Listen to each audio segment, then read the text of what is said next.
আপনাদের অনেকের মোবাইলে, সবার সাথে এখন অ্যান্ড্রয়েড মোবাইল আছে, ফেসবুকে, মেসেজে, হোয়াটসঅ্যাপে, ইমোতে ইত্যাদিতে একটা মেসেজ আসে। কি মেসেজ?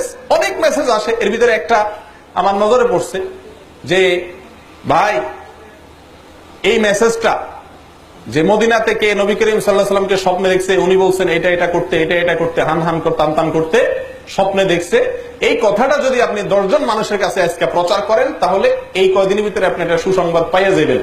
আর যদি প্রচার না করছেন তো আপনার 14 গোষ্ঠী শেষ। এই জাতীয় একটা মেসেজ আপনারা দেখছেন নি?